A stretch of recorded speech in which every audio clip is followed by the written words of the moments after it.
Good evening. Mr. Johnson, distinguished guests, honorable members of academic community, ladies and gentlemen. It is my distinct pleasure and true honor to welcome all of you on this very extraordinary occasion. As a Vice Rector for International Relations, let me thank Mr. Johnson for paying his visit to Bratislava and Comenius University. At the same time, let me express my deep appreciation to our colleagues and collaborators, especially the Tatra Banka Foundation and the Petit Academy for organizing this event. Thanks to our long-lasting and fruitful cooperation, we have already hosted 7 Pulitzer Prize winners in these university premises during the last decade. Many feel China is poised to be the next global superpower. Here are just a few items of the list of metrics concerning academia by which China does qualify to be counted as a superpower. China's best universities, Tsinghua, Beijing, are among the most top-ranked universities in the world and in some instances lead the world in certain subjects. China is the world's largest producer of scientific articles, and China is also the world leader in patent applications. Well, China is the world's largest trading nation and the largest trade partner of the most countries in the world, and is currently contributing 1/3 of the growth to the global economy. Yes, people all over the world go for quick money and wealth, especially in this age of instant gratification, but too often we fall short of what we truly desire in life. Our societies are based too much on economics, but we all know that in essence, the life is not about the money. We are all citizens of the global world. We have to approach and learn about other peoples, countries, and cultures to understand and appreciate our own traditions and culture. International challenges are the opportunities to understand what true life is about. This evening, our academic community has the possibility to be part of the enriching talk of the 8th Pulitzer Prize-winning writer focusing on society, religion, and history. He spent almost 20 years in the Greater China region, and he is currently a part of academic community teaching undergraduates at the Beijing Center for Chinese Studies, and he advises several academic journals and think tanks in China. Let me end up this short welcome address quoting our speaker, Pulitzer Prize winner Jan Johnson.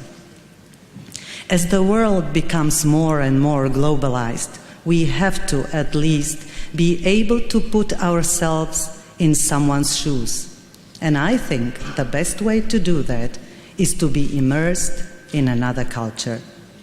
Mr. Johnson, welcome again at Comenius University, and we are eagerly waiting for listening to your talk on the rise of a new superpower.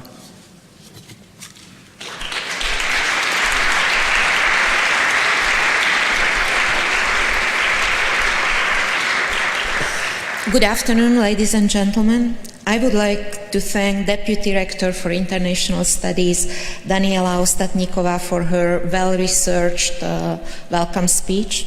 I am Beata Balogová, the editor of Daily SME, and I will shortly introduce for you our guest. We tend to wrap distant countries into stereotypes, especially if they are too complex for us to understand. We tend to create myths or demonize them when we don't have the facts and we don't have the understanding. Such examples are Russia or China. Ian Johnson took up the challenge to explain China for Western societies without myths, without exaggerations, with looking at the lives of common people. He lives part of the year in China, and he explores stories of common people, their relationship to faith, religion. He looks at their hope and despair. Ian Johnson actually believes that part of the problem of today's societies and also media is that everybody is trying to convince everybody else. And sometimes that it's almost like we don't let people to decide for themselves. It's almost like, for example, we media don't trust the readers anymore. And Ian has, it's not a recipe, but a suggestion that a strong combination of facts is more powerful than advocacy. He believes that journalists should report about advocates, but they shouldn't become ones.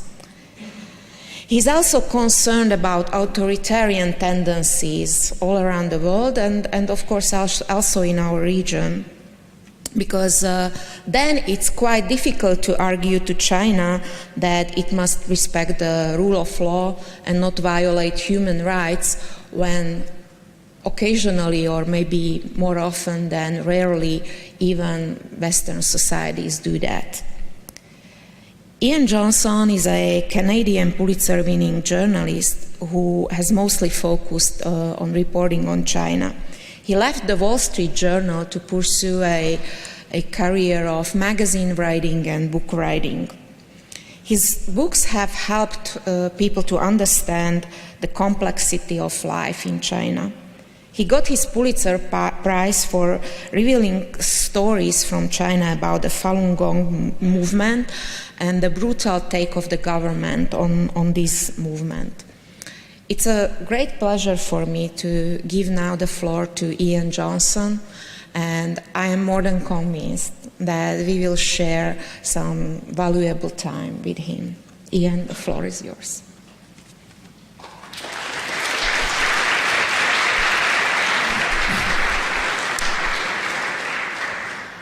Well, thank you very much. It's really been a very enjoyable few days that I've been here in Slovakia, and you can hear that my throat is a little bit sore because I've been talking to so many people about Slovakia, about China, or it could also be that I bring some of the Beijing air with me, and this causes me to cough a few times. But in any case, this is one of the, it is a great pleasure to talk about China, because I think you can see from your interest and the interest that I've gauged in Slovakia over the past few days that China has changed quite a lot, certainly from when I went there early on, when it was a big country. When I went there in the 1980s, a big country, obviously big population, but not so important perhaps on the global stage. It didn't have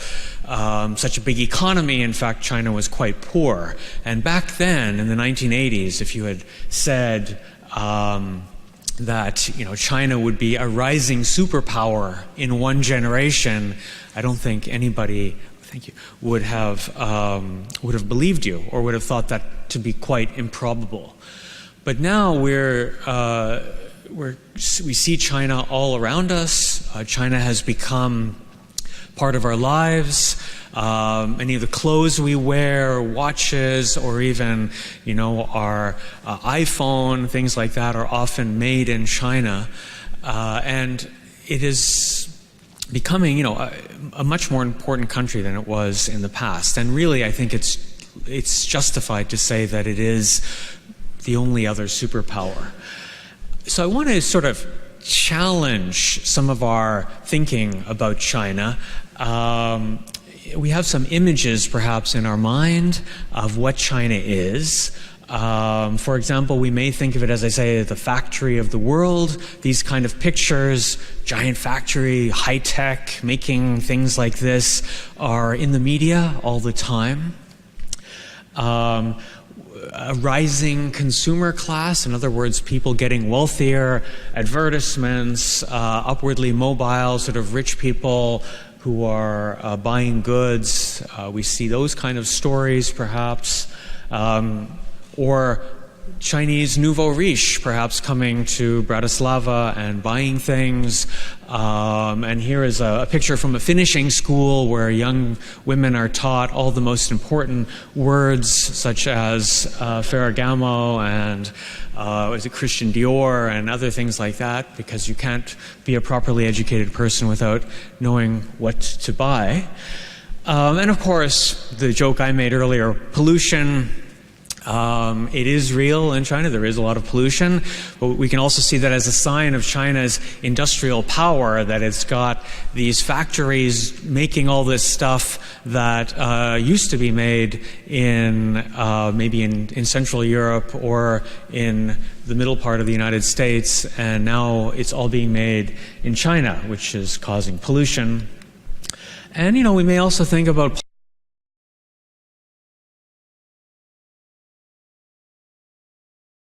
voluble artist, Ai Weiwei. He is, and then people like that are also perhaps some of the ways we think of China as a political story that may also be familiar to Central Europe as well. And increasingly, I think the newest thing over the past few years is we think of China as a military power. In the past, China had an enormous army, but it was very backwards. It had years out of date and just bought used aircraft from Russia, but now it's got 2 aircraft carriers, and I think just last week they announced that they're launching or starting to build their 3rd aircraft carrier. And unlike other superpowers, or at least strong countries around the world, say Russia, for example, China really has the economic power to afford all of this. This isn't something left over maybe from the past that's a challenge to afford. This is something that is easy for China to afford. And over the past 30 or so years, every year, the military budget in China is increasing by double digits. So, 10, 11, 12% every year. And you do that for enough years, and you get a pretty big budget, and you get a lot of sophisticated military hardware. And this allows you to then play a geopolitical role. In the past, as I said, China had no blue water navy. Now it's able to reassert claims in the South China Sea. This may be kind of far away from Europe because Europe doesn't have so many strategic interests in Asia, but it's a source of potential conflict, or at least tension, with China's neighbors. You see the Philippines, Malaysia, Vietnam, of course the United States also, which has forces in this area. I would say all of these images in our head of China that we read about are true. It does have a big economy. It is, to some degree, the factory of the world. It has a rising consumer class. Yes, it's got pollution. It's got dissidents. It's a superpower, a military or a rising military superpower. But I think there's some other images that are kind of interesting that we don't think about in China so much, but that we should, because it teaches us something.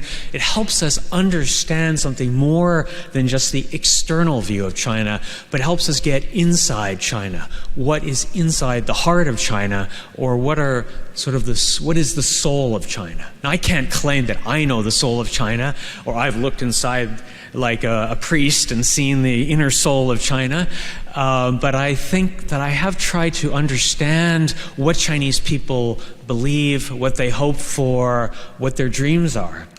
And this is also an image that we could consider when we think of China. This is an image that when I went to China for the first time didn't exist.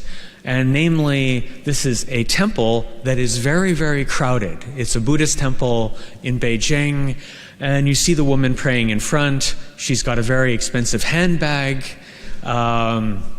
And 20 years ago, 10 years ago even, it may have been a fake handbag. Today, it's almost certainly a real handbag, a really expensive one. And this is, I think, it shows we have not just poor people, but rich people in China are interested in spiritual pursuits, in religion. And we have people in China who regularly go to churches, to temples, to mosques, and all of these are increasing in number over the past 10, 20, 30 years in quite a surprising way. This is sort of folk religious burial. This is a small prayer room in an unregistered underground church. This is an official church. These are all really crowded, and the number of churches, mosques, temples, despite crackdowns, despite problems, are actually increasing rapidly. At the same time that China is becoming more and more prosperous. So we might begin to think, why is that? And what is going on in China? Here we have government leaders talking to religious officials, and I'll get back to that a little bit later, why that's happening. I think if we want to understand why this is the case, we have to go back in time a little bit. And we have to go back not just 20 or 30 years, but more than 100 years. In fact, to the 19th century, to a period in Chinese history that still affects China today, and which is really important to understand the mentality of the country and of a lot of the people there. And this is namely the Opium Wars in the mid-19th century, when China was invaded by Western countries that were trying to sell China drugs and opium, and which China didn't want. We may well be familiar with the history roughly, and this caused a series of military defeats in China. It wasn't just one war or one battle, but it went on year after year, decade after decade throughout the 19th century. So we have wonderful palaces like this that were actually built in the European style outside of Beijing that now look like this, and which are in fact today still a popular tourist site in China for many Chinese people who go to remember the humiliation that China suffered in the 19th century. This humiliation was more than just China didn't have the latest military technology or didn't have the latest economic system. For many people in China, there was a feeling that the country's culture and religion were a problem. So it was more than just, we should buy modern cannons or rifles and we can defeat the West. It was a feeling of inferiority, cultural inferiority, that there's something in our culture, in our religion, our faith, our values that is a problem. And so this caused a huge backlash against all sorts of traditional Chinese culture, including religion. And you may think, why religion? Why not just modernize the economic system, build more modern factories?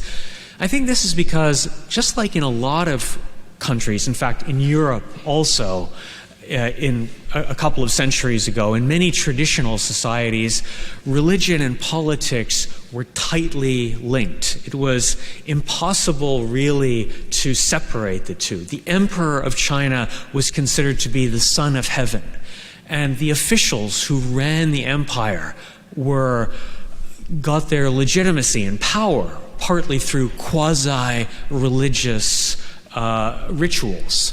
So when people looked at the political situation, they wanted to not just change the emperor or get a new emperor, a new dynasty. They wanted to get rid of all of that, get rid of religion, get rid of the old culture.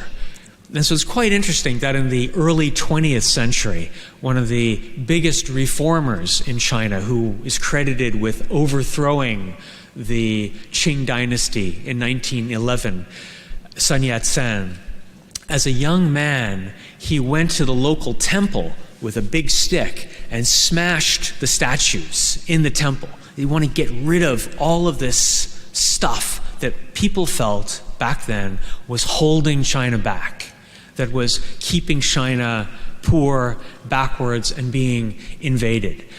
So this was the beginning of a huge backlash against Chinese tradition, Chinese religion. Maybe we just focus only on the last two lines here. In 1898, roughly 1 million temples in China. By the middle of the 20th century, by 1949, there are half of those. So half of the temples in China by the middle of the 20th century have been either destroyed or used for other purposes. Many of them converted to schools, because people thought, we don't need temples, we don't need places of worship, we need schools, we need modern science, medicine, literacy. And so, and I think also we shouldn't view this as so unusual. This was something also that happened in other countries. If you think of the Ottoman Empire, just next door in Turkey, you had also radical secularizers who attacked Islam. Even some mosques were turned into museums. Outward signs of Islam also in Turkey were banned. Men weren't allowed to wear beards. Women were not supposed to wear headscarves. This was also a kind of forced secularization that happened in other places in the world also. In China, it was extremely ferocious. The communists then take power in 1949. And basically, you could say communist rule in China is divided into two phases. The first phase, under Mao, from 1949 until Mao dies in 1976, there were 4 religions that were allowed in China: Buddhism, Taoism, Islam, and Christianity. But everything else, and this includes a lot of folk religion, a lot of little temples and shrines, was all declared superstitious and destroyed. And basically, this culminated from 1966 to 1976 with the banning of all public religion in China.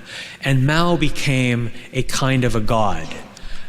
Maybe in some ways similar to Albania, where we had Enver Hoxha, who also had this personality cult, or Stalin in the Soviet Union, where there was the cult around Stalin. Here we have a picture of Mao as the rising sun, and everybody's looking at the sun. Again, the sun, and his book of essays became like a Bible. In the morning, people would almost like pray to Mao and ask him for instructions in the morning, and in the evening before going to bed, you were supposed to report back to Mao and tell him what you did. And of course, not everybody did this, right? But this was officially what you were supposed to do at the high point of Maoism, up until the mid-1970s. And it wasn't just that Mao became a god, but the traditional religions were destroyed. So when you go, if you go, and I hope you go, to China, when you go to a temple, you will often find that many things are new in the temple. So many of these statues you see were destroyed in this period, and literally set on fire, destroyed, smashed, so that after Mao died and they tried to replace this, it was very hard to replace. And we also, I always try to make comparisons to our own cultures, because this is not sort of unprecedented. We can think of the Reformation in Europe, where a lot of Catholic churches had statues destroyed, or stained glass was destroyed by Protestant zealots. But I think this was much more widespread. It wasn't just the statues or the stained glass, but it was actually the places of worship were often destroyed. So just as a number, for example, Beijing, the city of Beijing, has very concrete, it's very easy to look at the numbers there. In about the year 1900, there were roughly 900 temples in Beijing. Even today, with temples rebuilt, there's only about 50 temples in Beijing. So you go from 900 to 50. And you can't even find most of them. maybe you can find the buildings of another 50, but about hundreds and hundreds of these temples were just destroyed. So it's this huge wave of attack on one's own culture that I think is really important to understand what China went through for most of the 20th century. This is my comic part of the presentation. This is a picture of me in 1984 when I went to study in China for the first time. This is for the students in the audience to show that, hey, I was young once also.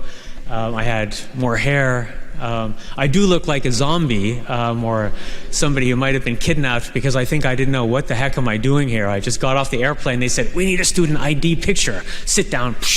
And I'm like, what am I doing? And this is, of course, the years before Skype and Facebook and Twitter and the internet, and so you had really no contact with anybody back home. You couldn't even get a telephone call. But I think, when I went to China and I would ride around on my bicycle, I was very interested in religion. My home, our family was sort of, religious. And so I was interested in Chinese religion. What do Chinese people believe in? And we went with my classmates and we'd ride our bicycles to old or historic temples and churches and mosques around Beijing in the 1980s. And most of them didn't exist or had been converted to a school or a factory.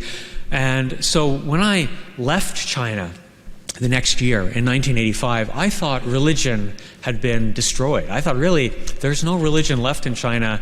Maybe the communists had succeeded in destroying religion. But I was actually wrong, and not for the first time. Actually, what was happening was that the communist government, after Mao died, realized they had to make changes in their policy. One of the changes was to have economic reforms to allow more capitalist-style economic policies. The other was to give people some personal freedom. So as long as you don't challenge the government, don't criticize the government, fight against the government, you can do a lot of what you want. And that included opening up places of worship, opening up churches, temples, and mosques. So the government thought, as it was still a communist party running China, it still is a communist party running China. As good communists, they believe that as you move from socialism to communism, religion will naturally die.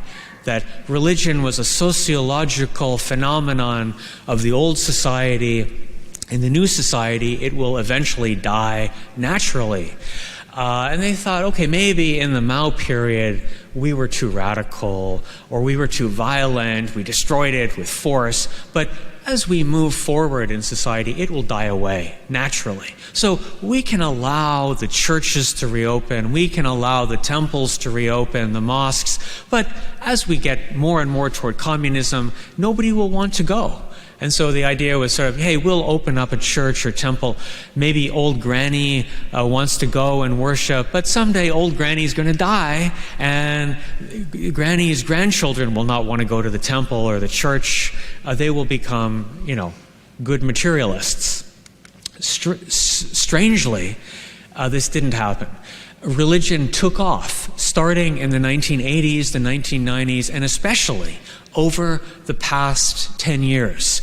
So the past 10 years, as China has become richer, more prosperous, stronger, more materially, most people in China are not poor. Most people have good clothes to wear, have a roof over their head. Yes, there is still poverty in China, but overall the country is materially quite successful. And yet religion has continued to grow. So the question is, why? And here, I think we can see parallels to our own societies, which are kind of interesting. In the 80s and 90s, the government's policy was to get rich is glorious. Just become prosperous. That's all you need. All you need is the new Gucci handbag, the BMW 7 Series, the Ferragamo suit, or the Hugo Boss suit, or whatever. And that's the sign of success. So the government really encouraged this kind of economic growth. The idea was that politics will still do, you can make money. But there were for a lot of people, this became a kind of cold and somewhat empty society with no shared beliefs or ideals. People began to think that there was a spiritual vacuum in the country. And I will actually just skip over the text and just show you some pictures, because we like pictures. For example, a feeling of hedonism, of just pursuing materialism. This is a woman who has gold being put on her face because it will make her skin golden, right? We all know. This is also what Donald Trump does secretly. That's why his skin has such an unnatural color. But this is sort of a symbol of the sort of crazy materialism that people pursue in China, and not just in China, in other countries as well. There's a feeling that food is not safe, that there's a lack of quality control over food. And the example I have here is baby formula. So baby formula is the powder, right? You add water, put it in the thing, and give it to the baby to drink, like powdered milk. There was a big scandal a few years ago where the largest dairy company in China was changing the infant formula so that about a third of the formula was not nutritious but had no nutritional value. It was just like powder. It had no value at all. It wasn't milk. So the parents are giving their children this to drink, but they're not getting the nutrition that they're supposed to get. This became public and caused a huge shock in China. People, this wasn't a small company. This was the biggest dairy company in China. It was a state-owned company that was doing this. And this set off a huge search for infant formula. You can imagine, if you're a parent, or you can imagine being a parent, your child is your most precious thing. It's not being fed properly. People were going all around the world to all these different countries and buying formula. Or if a friend was going abroad, they would always ask you, please bring back infant formula for my child or my brother's child or my friend's child or something like that. And I can remember just a few years ago, I took a group of Chinese musicians to Germany, and we went to not a big city, but a small city, Leipzig. And in Leipzig, even in the normal DM supermarket, pharmacy, you have DM here also in Bratislava, all the infant formula was cleared off the shelves because Chinese tourists had come and were just like buying all the formula and bringing it back in their suitcases like it's cocaine or something like that. It's probably more valuable. Also, a big issue that a lot of people feel on a daily basis in China is corruption. This is a ranking of corrupt countries in China. China is not the kind of country where if you're driving your car too fast and you pull over, you can give $100 to the police officer and say, oh, I wasn't really speeding, officer, have a good day. And the police officer will say, goodbye, and that's the end of your problem. In China, the corruption is on maybe a deeper level. If you want to get your child into a good school, a good public school, or if you want to do business, you often have to know the right people, take the right people out to dinner. You have to constantly juggle all of these confusing things. It's not just, I have a new company, I need to get money from a bank, or I need to find customers, but I also need to find the party boss and have dinner with him 25 times and somehow maybe get him involved. And then his daughter wants to go to the United States to study, and so I can say, oh, I'll give a scholarship to your daughter to go study. All this sort of informal stuff that's hard to prove, but which makes daily life for a lot of people like a headache. And this is an example, a public school in Beijing, one of the most prestigious. It's a public school, right? Not a private school, but a public school. If you want your child to get in there, you have to contribute money to the building fund. And this is roughly $10,000. So it's a lot of money. For average, ordinary people in China, $10,000 is a lot of money. And so getting into this kind of a public school is very costly. This is another image that I personally feel on a daily basis, because I'm one of those losers that rides the bicycle. I don't have a Ferrari, And when you're driving your bicycle, riding your bicycle through Beijing on the bicycle lane, some idiot will come up behind you in a very expensive car and honk their horn. Get out of the way. I'm coming through in my Lamborghini or my Quattroporto, my Maserati, and I'm the king of the road, and you're just some lower class schmuck. Get out of my way. And it's not just that there are rich people who are not very nice or impolite or who should go to finishing school. That's part of the problem. But also, there's a feeling for a lot of people that the people who got this money didn't get the money fairly. That there was somehow, in the 1990s, the 2000s, that they got their money unfairly and that they didn't deserve it. And I think in China, there are a lot of really good business people. There are a lot of smart people who deserve the money that they get. China's economy is taking off. There are good entrepreneurs, good factory owners who are very clever, who earn their money because they made a good product or they found a good way to sell something or whatever. Those people, sure, they exist. But there's also a huge percentage of the super rich who didn't really earn their money, but they got it sort of given to them. Now, I can give you an easy example. In the late 1990s, the country privatized its housing. So everybody in the past, in a classic communist system, you worked for a factory and you got an apartment that you lived in, often near the factory, and everybody kind of lived together in the same housing area.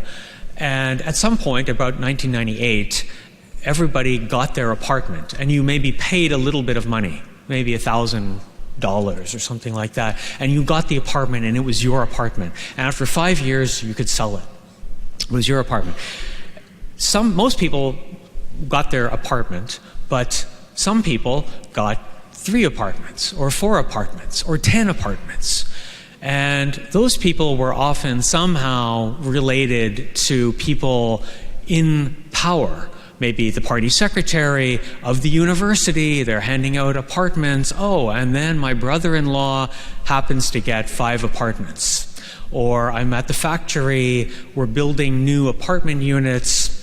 I'll just keep a couple of extra apartments for my relatives, for my buddy from school, etc., etc.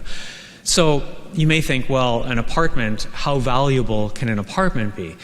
In Beijing, real estate now, it's quite possible for an apartment to cost 10,000 euros a square meter. So if you have a 100 square meter apartment, it's worth €1 million.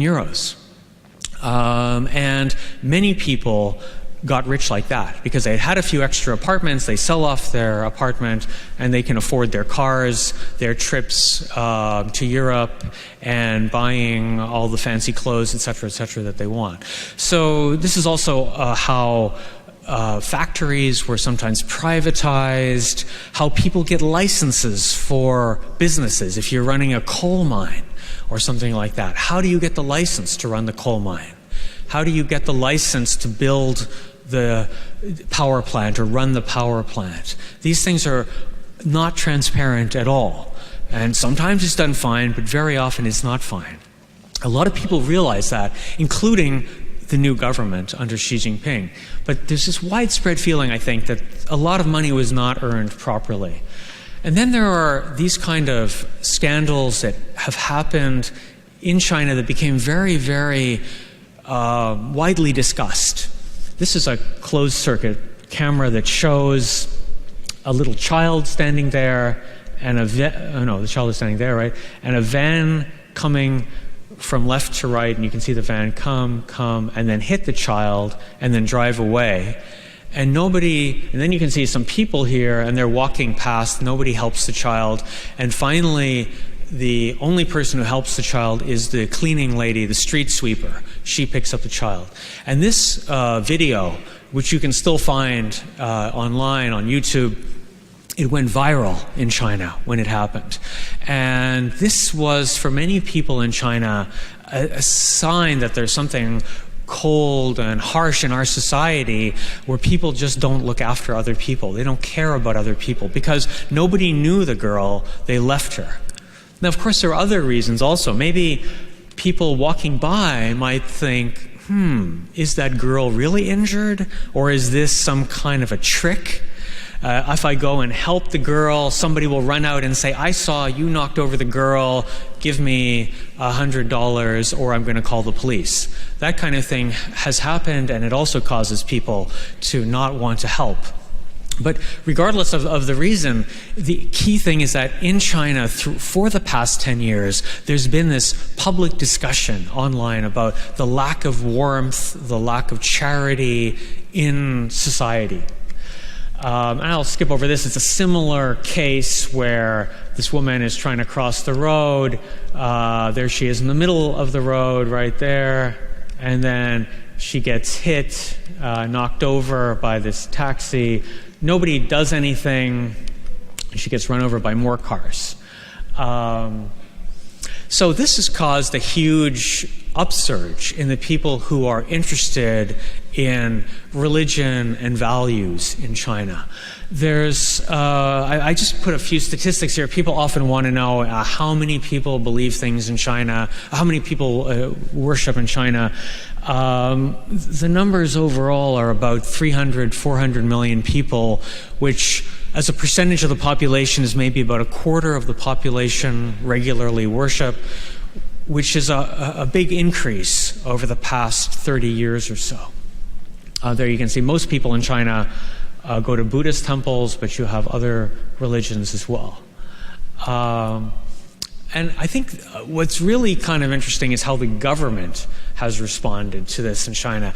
The government, especially under Xi Jinping, who took power in 2012, has recognized that there is a spiritual vacuum, that there is some kind of a problem, and he's done this through, his answer has been through two methods, two answers. One has been a crackdown on corruption, so arresting a lot of corrupt people in society, and also promoting what the government sees as traditional religions. And this is Buddhism, Taoism, folk religion. Many of these temples that were called superstitious in the past are now being rebuilt and get a lot of government support.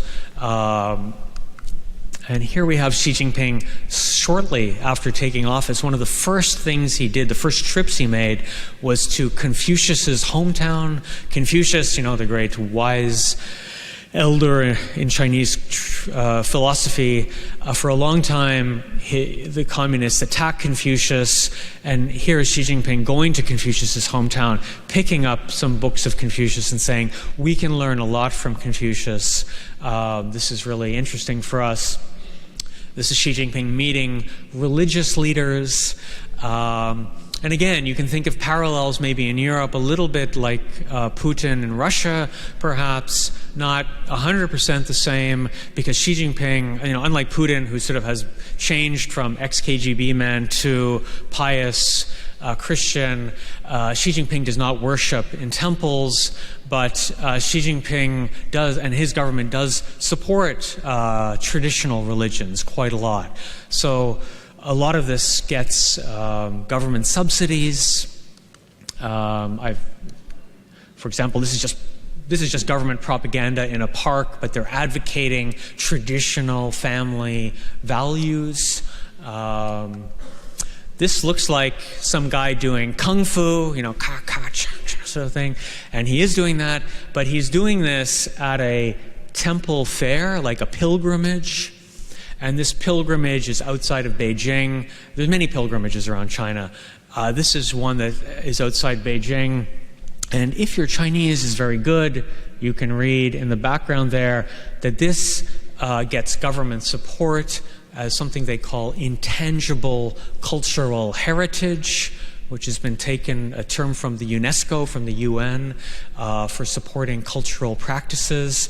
So the government quite pragmatically sometimes says, oh, we're not going to support religion, but we'll support culture. So a lot of these pilgrimage organizations get some money from the government to afford a bus to drive up the mountain, to buy new costumes. So when they do their performance at the temple, they don't get a lot of money, they don't make money from this, but it's the government just sort of helping out a little bit to encourage this, because they feel that this supports traditional values, and that this is something that the government can support. This is the same pilgrimage. Not all religions are treated the same. I mentioned Buddhism and Taoism. Taoism is the indigenous religion in China. Buddhism came to China roughly 2,000 years ago, and it's considered to be basically as almost indigenous in China. But there are the so-called foreign religions, the religions that came later that still are often not seen as really Chinese, and this is Islam, which came to China a long time ago, more than 1,200 years ago, and also Christianity. Christianity has also been in China for a long time. The first Christians went to China in the 7th or 8th century, and Christianity has permanently been in China for over 400 years, since Jesuit missionaries went to China about the year 1600. But I often say there's almost been Christianity longer in China than in the United States. But it's still considered a foreign religion in China, but not a foreign religion in the United States. So, that's how history works, I guess. But anyway, this is an example. The government has official churches and official mosques which are tolerated. The priests and pastors report to the government. When they give a sermon at church, it's often about the Bible, but it will have nothing political, or it will have nothing at all sensitive. It'll have nothing about spiritual vacuum or crisis of values or anything about materialism. It will be often just talking about the Bible very safely. But there are also about half of the Christians in China worship in underground churches. These are churches that are not really underground, but you can see this is an underground church. It's above ground, actually. It's quite a big church, but it's not registered with the government. And for quite a while, in the 80s, 90s, 2000s, the government tolerated a lot of these underground churches, these unofficial churches. But recently, the past few years, the government has made it very clear you must register with the government and become part of the government church, or we might destroy you. And so some of the churches, not a lot, but just a few, kind of like as a warning shot, some of the big ones, the very publicly well-known ones, a couple have been destroyed or closed down. Maybe the best known unregistered church in Beijing has been closed, and several other churches like this have been demolished. Usually the reason is that they didn't have proper building permits, but the churches were often there for decades, and then suddenly it was a problem, and that was the end of it. I think we see here something that we may be more familiar with in the region. This is the government concern about foreign influence in Chinese society. So 2 years ago, the government passed an NGO law that any foreign funding of NGOs or training, traveling abroad to go to workshops, that's all illegal. And now we have the same methods being taken to religion, so that any foreign links for religion are considered to be a problem. Obviously, that's a big problem for Christianity, especially for the Catholic Church. The Catholic Church, as we all know, is headquartered in Rome, not in Beijing, run by an Argentinian, not by a Chinese person. So this is inherently a problem. Recently, the Beijing and the Vatican struck a kind of agreement where they're trying to have some sort of way of living together, but still a lot of suspicion about that, a lot of suspicion about Islam also, partly because of unrest in some parts of China which have a high Muslim majority. And this was in one province in China. This is from an article I worked on where all of the churches, over 1,000 churches in China, had the crosses here taken off the steeple So the government simply went through with a big blowtorch and just cut the crosses off because they were like steel, and said, well, we can keep the church, but we don't want Christianity to have such a public presence in China. We want it to be sort of quiet, and it's okay for Buddhism and Taoism to be big, but we don't want these other religions, these questionable religions, to be too big. And similarly, with Islam, I think there have been even more radical moves against Islam, that people who do not conform to a very secular view of Islam have been are being punished. Women who wear a headscarf, men who have a beard, restaurants, halal restaurants, are being forced to serve pork and alcohol to prove that they're not too Muslim, things like that, as a way to sort of force secularize some of the Muslims. I think this is a really counterproductive policy, a very unfortunate policy by the government, and we'll probably have more of a backlash. But I think maybe if we step back for a minute, we can see that there's been a huge change in China since the mid-20th century. We had in the mid-19th century. In the mid-19th century, religion is seen as a problem in society. It's seen as part of China's ills. And then we have attacks on religion, basically in the Mao period, the banning of religion, and then religion slowly coming back into the center of Chinese society, partly because the government thinks it helps legitimize the government, but also because people inside, in their hearts, worry about the society that's been created. They worry that their society is not moral, that it doesn't have values that they can share, and so they are on their own also helping to lead this kind of religious revival. So I think with that, I want to stop and open the floor for questions, and I hope this was of some use and interest, so thank you very much.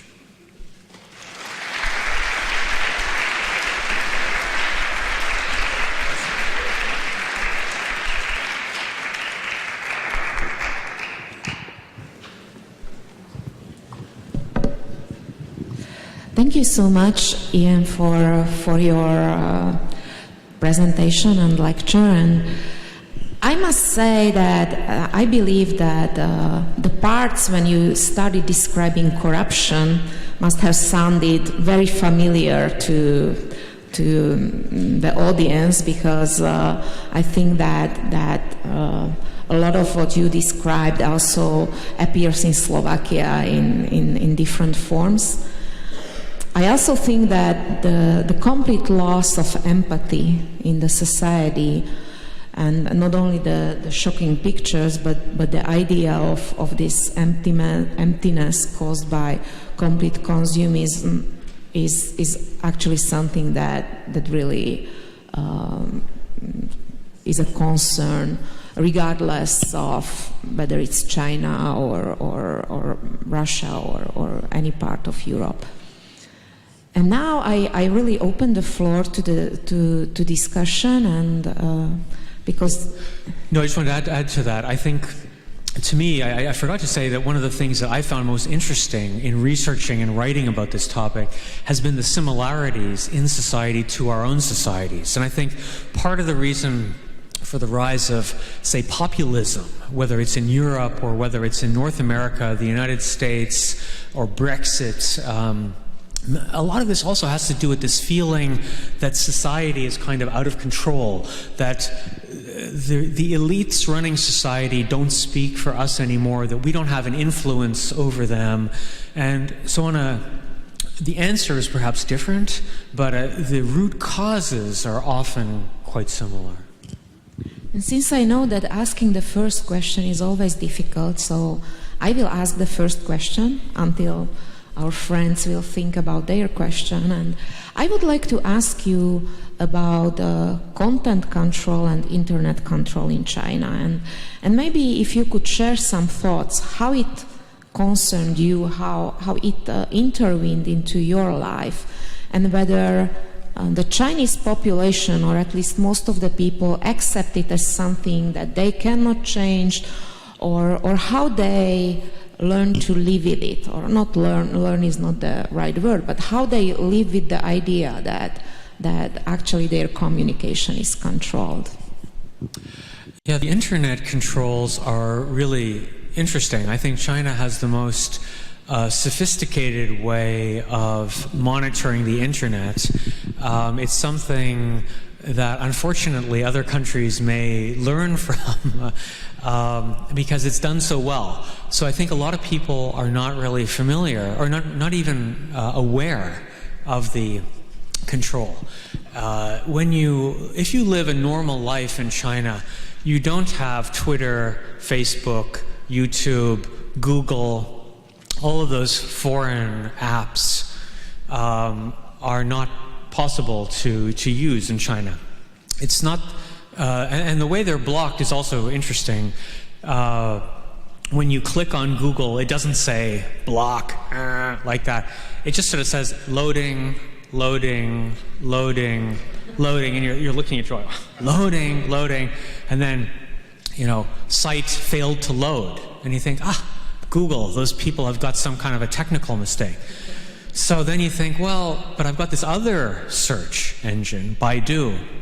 Baidu is actually pretty good. You can get a lot of what you want off Baidu, and then you click on that, it's like loads quickly, gives you the answer you want, and then after a while you think, forget Google and these other sites.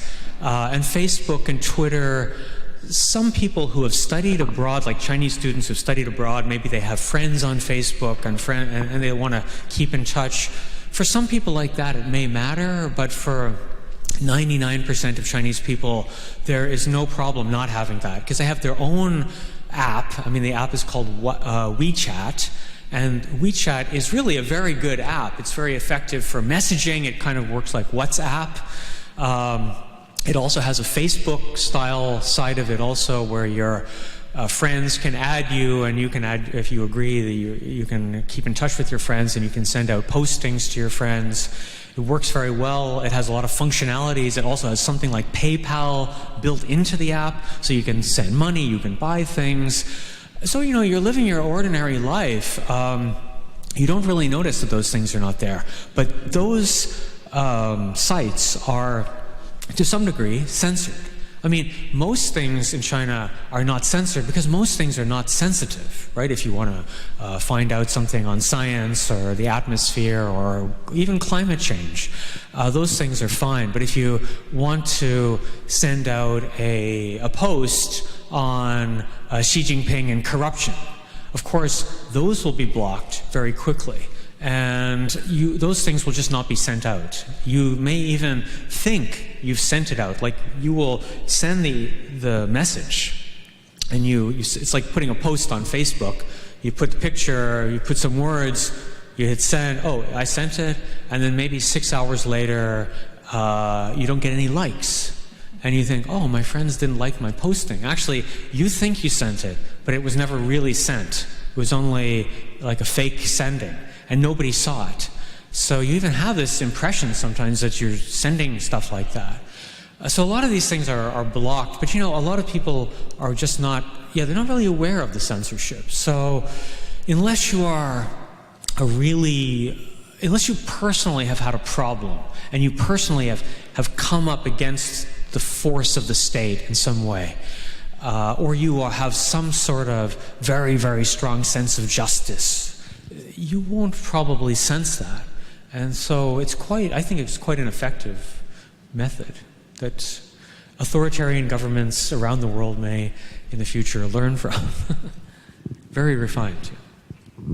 Let's hope that our politicians are not taking much inspiration from China. Though when you describe the relationship of Chinese government towards NGOs, I'm afraid that we do have a politician, Robert Fico, who might have taken some inspiration from that part of Asia. But now let's see who has a question. You can ask in Slovak, in English, please.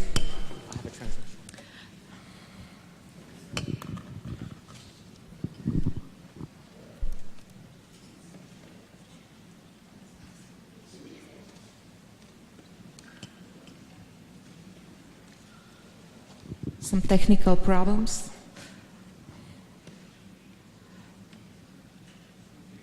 Okay, let's hear the other questions until the microphone is fixed.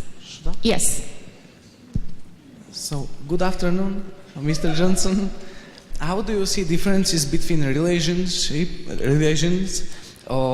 China? Are they the main problem or for conflicts of the world, or just in China? The problems of religion? If the religion is a main problem of conflicts, of maybe some wars. Oh, yes. So whether religion has led to conflicts or wars, China has not had the kind of religious wars that we've had in Europe or in Western civilization, 30 years war or something like that. Often when people are upset at dynasties, historically in China, when they have organized opposition to the government, say, 100, 200 years ago, they're often coalesce around a religious leader. And so there have been religious movements that overthrew dynasties. But there hasn't been so much of a attack between one religion and another. I mean, most of Chinese religion is what you might call syncretic, in that it tends to merge in other religions. So traditionally, most people in China didn't think, I'm Buddhist, I'm Taoist. They would just go to the local temple. It might be a Buddhist temple, it might be a Taoist temple, but it wasn't so important. So the differences weren't so important. So I think that's sort of a difference between China and Western civilizations. A question? Yes? I hope it works already. I have right away two questions. One concerns the religion's affairs. Well, what's basically the reason for such a cruel persecution of Falun Gong? It is certainly not a foreign religion. Maybe it is not a religion at all. And the second question is a different one. Well, shouldn't we here in Europe, say, be afraid of the growing economic power of China and of their influence, and of the danger of closing our factories and be totally dependent on Chinese production? Thank you. And the new Silk Road and so on. Yeah, okay, those are good questions. Why was there the crackdown on Falun Gong? So for people who are not familiar, Falun Gong was a sort of spiritual movement that rose up in the 1990s. And by the end of the 1990s was very popular. It's kind of, it might be similar in a way to yoga or something like that. It was a physical practice, meditation, exercise, but it also was very well organized. China, as I said, only allows 4 religions: Buddhism, Taoism, Islam, Christianity. But Falun Gong was not one of those groups, but they wanted to be sort of recognized as one of those groups. So I think they attacked a big strategic mistake, to put it mildly. In 1999, they had a big protest out in front of the government headquarters. Up to 10,000 people overnight showed up, sitting down, cross-legged, in front of the government headquarters. And when the government leaders got up in the morning in April of 1999, they were shocked that all these people had materialized in front of them. So they cracked down, they banned Falun Gong at that time. And basically anybody who continued to practice Falun Gong was sent to some sort of jail, labor camp, etc. If you said you renounced Falun Gong, then it was okay, you could just go home. But people who continued to practice, and demonstrations continued almost every day for a whole year, from 1999 to 2000, people would come to Beijing from around the country and protest, and the government would arrest them, and so on and so forth. It just continued on and on. And today, inside China, Falun Gong basically I don't think it exists inside China. It's people who follow Falun Gong maybe do other things, or maybe they secretly follow Falun Gong at home, I don't know, but they're certainly not protesting anymore.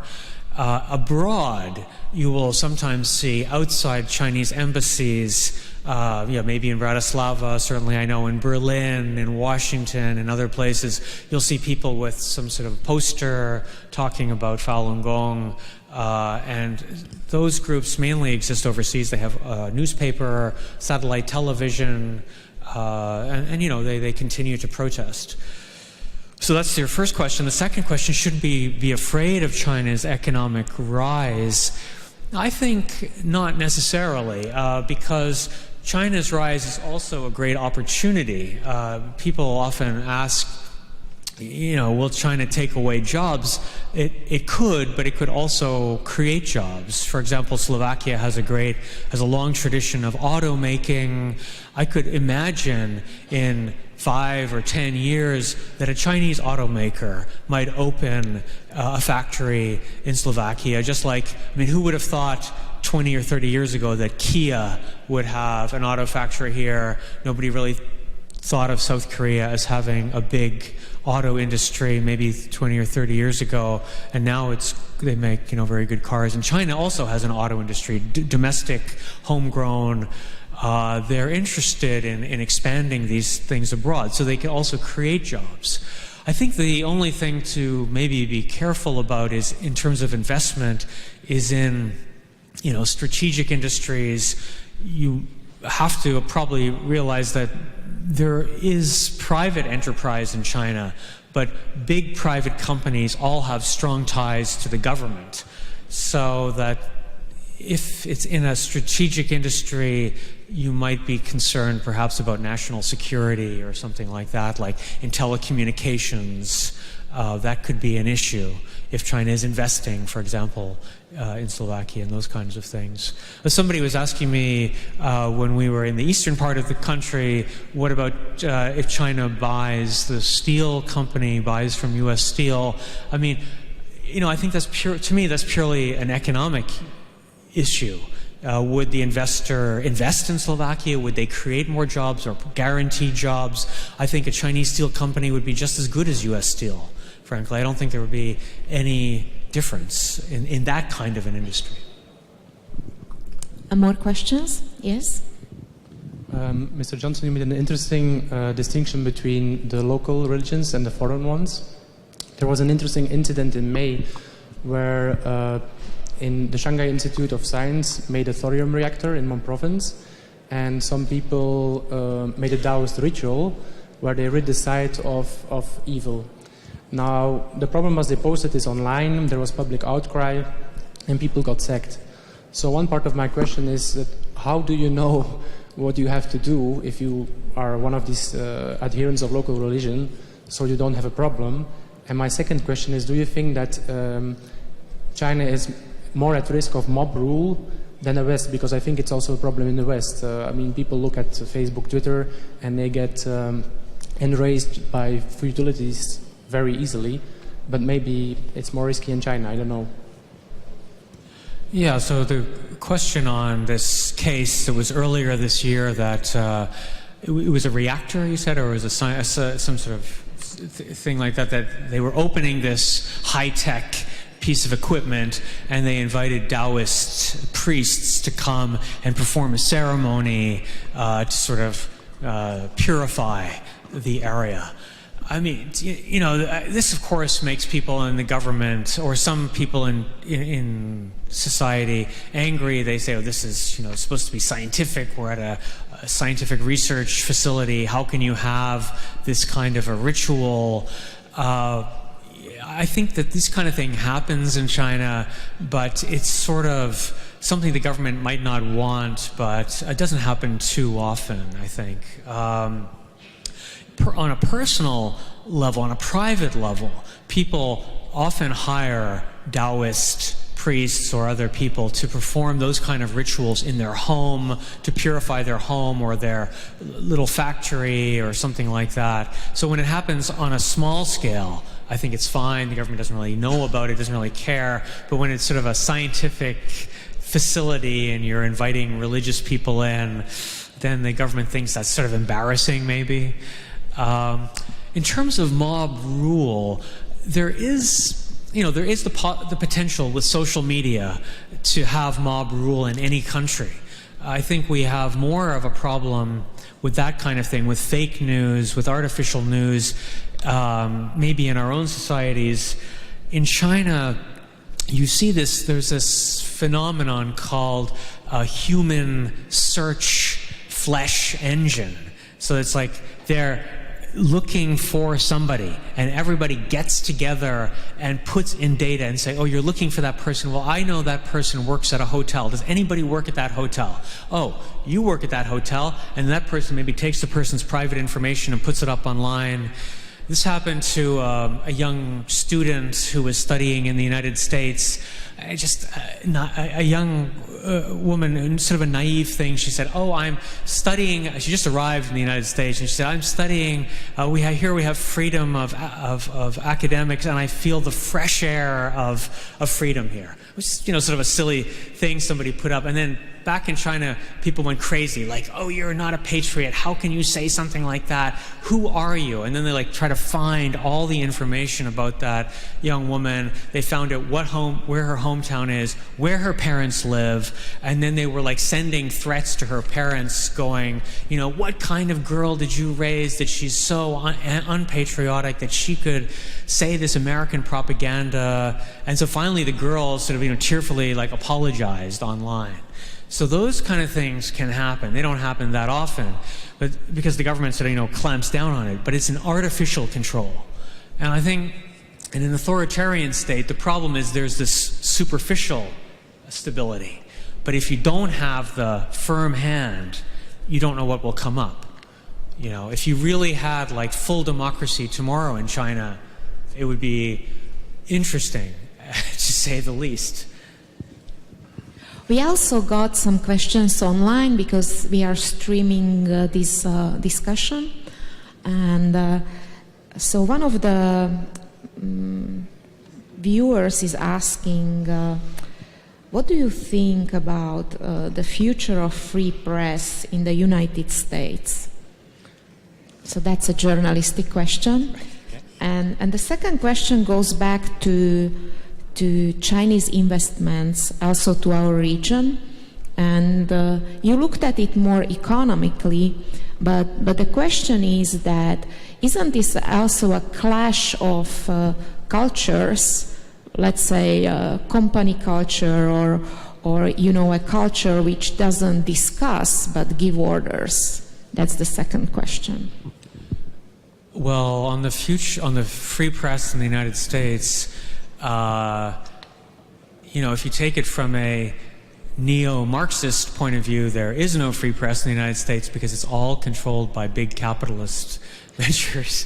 But I think, the problem in the United States or in other countries, open societies, is that there is a free press, but it can become marginalized. So you have people who are trying to report accurately. I mean, nobody is perfectly objective. Everybody makes mistakes. There's always errors in newspapers all the time, but at least people who are trying to report accurately about society and so on.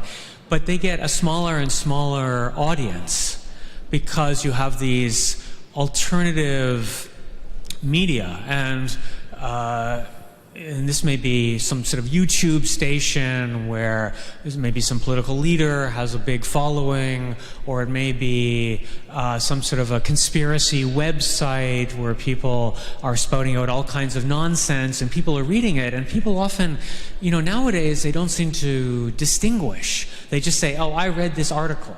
And it's that's not an article. That's just some idiot in his basement writing something. That's not written by a journalist or anybody with any training. It's just written by a guy who may have drunken too much coffee and is up all night writing about his childhood trauma, and you are taking this as a serious article. And I think almost that people in open societies, I think the biggest worry is that the people are not taking their jobs seriously as citizens of open societies. If you want to live in a democratic society, you can't just say all articles are the same. Oh, I saw it on Facebook. Facebook is not a news site. Facebook is just some thing made by some immature college students in the United States to contact their friends. It's not like a serious news site. So, but people, they don't take the effort. If you want to live in a democracy, you want to vote in a democracy, you have to be informed. I mean, anybody can go and vote, but if you don't make an informed decision, then you're not doing your duty as a democratic citizen. And this is the problem in the United States. It's too many people just read some sort of nonsense and then just vote, and they don't know. They say, oh, the media is making all these lies, or blah, blah, blah. It's all George Soros and stuff like that.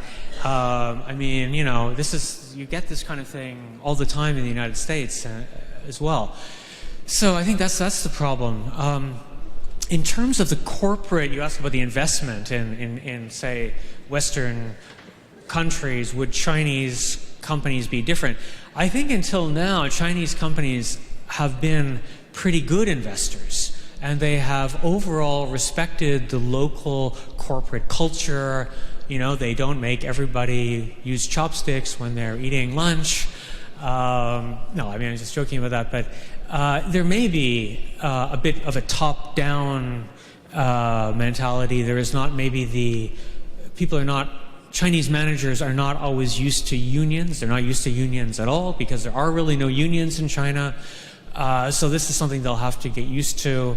But it will be interesting to see that, and I think this is why you have to see these kind of test cases and see how it works out. The government wants Chinese companies to go abroad and be successful, and they talk about cultural sensitivity. So I think one has to just watch each case and see if it works. I still hope that Chinese companies will not buy newspapers and media in the region, despite your optimistic view that they might be pretty good investors. Other questions? Are there some? Oh, there are several. Can we pass the microphone somewhere here? Hello. I would like to ask, China recently allowed again usage of animal parts like rhino's horn for religious and other purposes. And my question is, what do you think about that? Okay, yeah, right. This was actually the government passed a rule that would make it possible to use some endangered animals like rhinoceros horn, tiger bones in Chinese medicine. And then there was a big outcry in civil society by environmental groups, also inside China. And 2 weeks later, the government reversed its opinion and said, okay, they would not allow that. So actually, there is still a ban on using endangered animal parts in Chinese medicine, in traditional medicine. So, I mean, you can see this perhaps as an optimistic thing. So the government does listen in some cases to public opinion. More questions? Can we get the mic there? Hi, just two quick questions. One is about the promotion of other religions like Taoism or some other philosophers like Mohism by China, because China has these like Confucius institutes around the world, but how are the other religions promoted around the world? Just maybe to balance it out. Thank you for your comment about the Confucius as being the only Confucianism as the only religion that was banned during Mao era. I didn't know about it. That's really interesting. So maybe this is the question. The second one would be about the recent news about the internment camps of Muslims, and what is your take on that? Or like, yeah. So in terms of the Confucius Institutes, for people who are not familiar, the Confucius Institutes are sort of cultural centers, kind of like, Germany has the Goethe Institute, and France has the Alliance Française, and Britain has the British Councils. So these are cultural centers that are set up around the world. I think there's now almost 550 around the world. I have no problem. Every country, if they want to open a cultural center, they can do that. I think the only risk is if they are housed inside a university and are offering courses for credit. So in other words, if you can satisfy your university degree requirement by taking courses at that cultural institute. So I don't know the situation in Slovakia, but I do know at some small universities in the United States, they do allow the Confucius Institutes to come in and essentially set up a Chinese language department in the university. And so students at the university go there, take classes, and I think this is unacceptable to me, because a university should be as free from that kind of politics as possible. Of course, we all know universities are affected by politics. It's not perfect, but it should not really have foreign governments organizing language. We wouldn't have, Saudi Arabia running the Arab language department. So, and I don't think we should have France run the French department. So it's kind of crazy. But for some reason, I think because these are greedy universities, and I think, we don't have enough money to set up a Chinese language department, so we can get this for free. And I think if that's the case, then my answer would be, don't set up the department. If you can't afford it, then don't do it.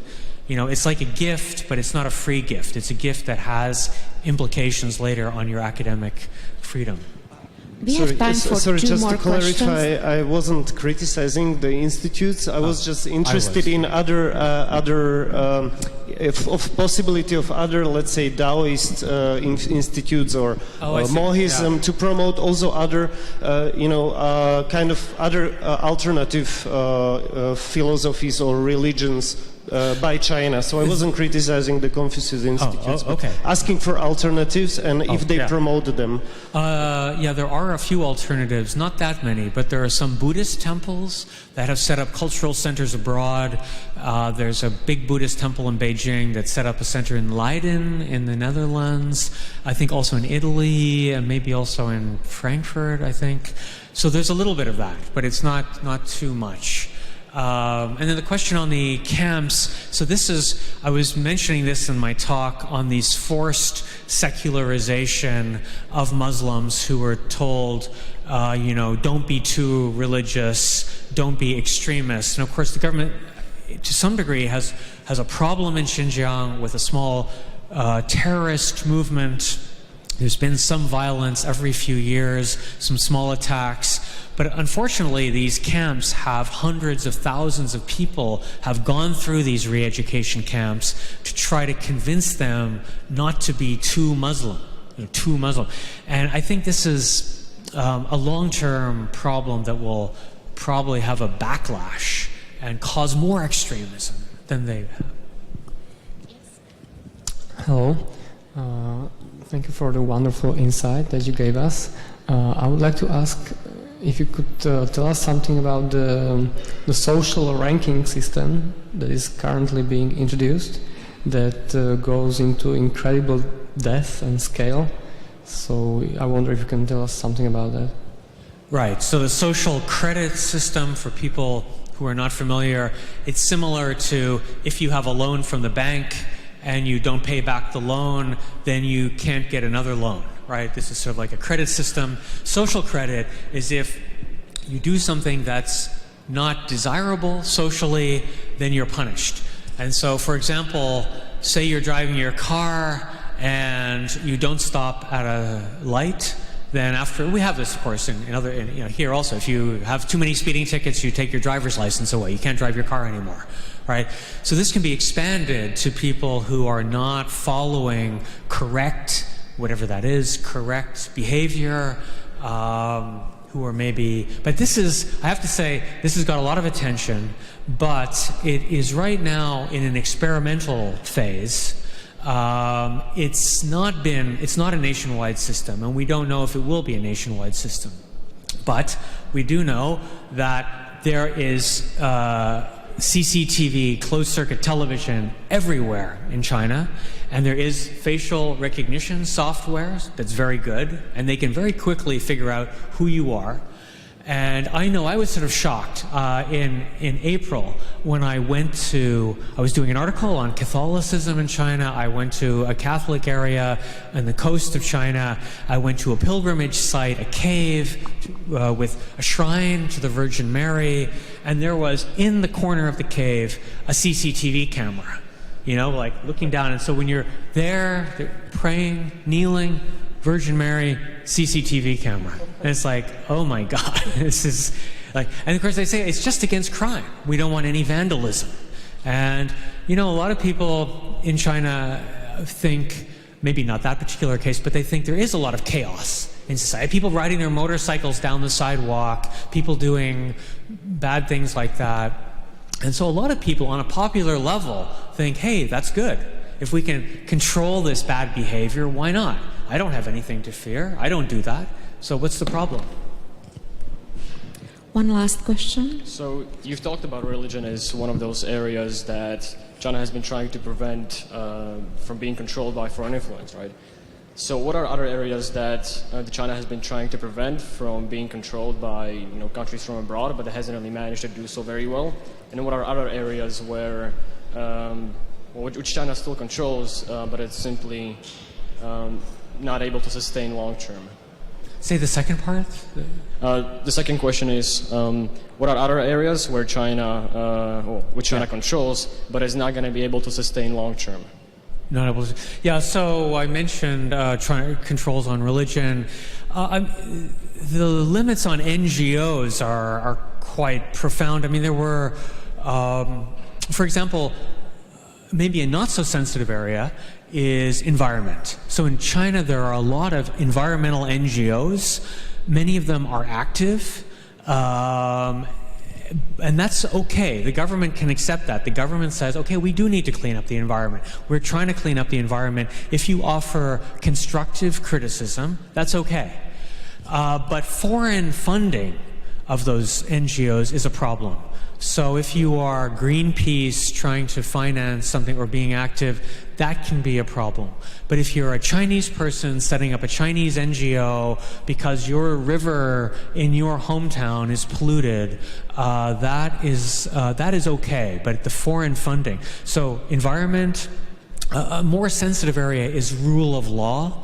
So if you are trying to promote rule of law, you're trying to train lawyers or have workshops, that has basically been shut down. Those kind of programs don't exist anymore. There used to be a lot of that 10 years ago. Many Chinese lawyers went abroad or they just had workshops inside China to promote rule of law. All that kind of thing has been stopped.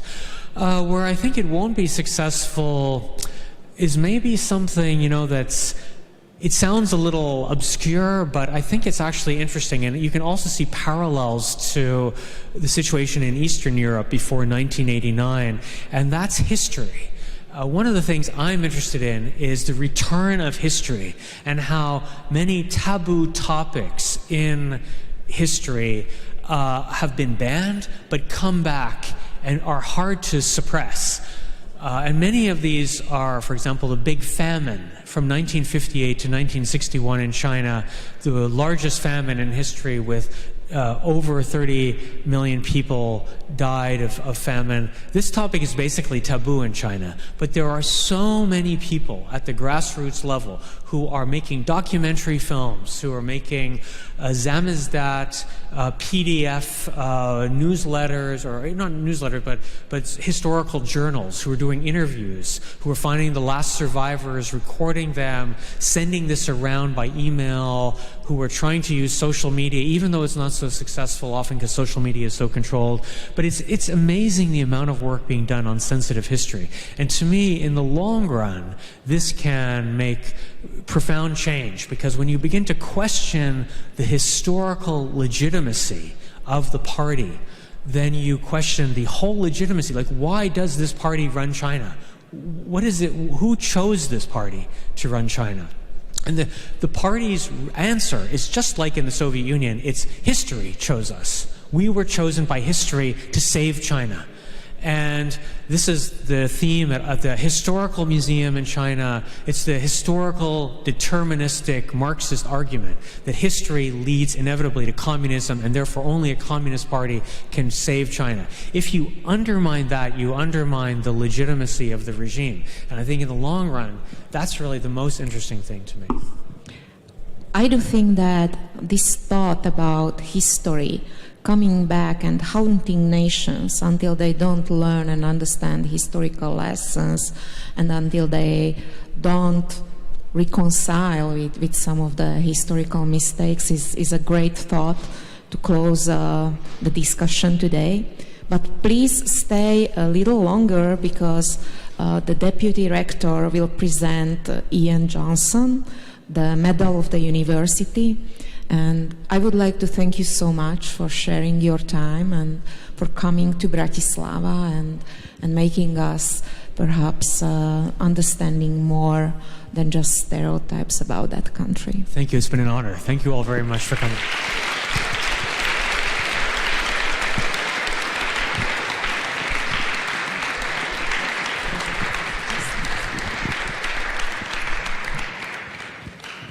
So, Mr. Johnson, on behalf of the whole academic community, I would like to thank you very much for your inspirative talk and for sharing ideas with us all. And as a symbol of our appreciation, I would like to award you this commemorative medal of Comenius University, and hopefully it will remind you of staying here at the university in Bratislava. And I would like to close this nice meeting with invitation to Comenius University anytime in future for you. Thank you very much. It's very kind of you. That's it. Thank you. Thank you very much. Thank you. Thank you.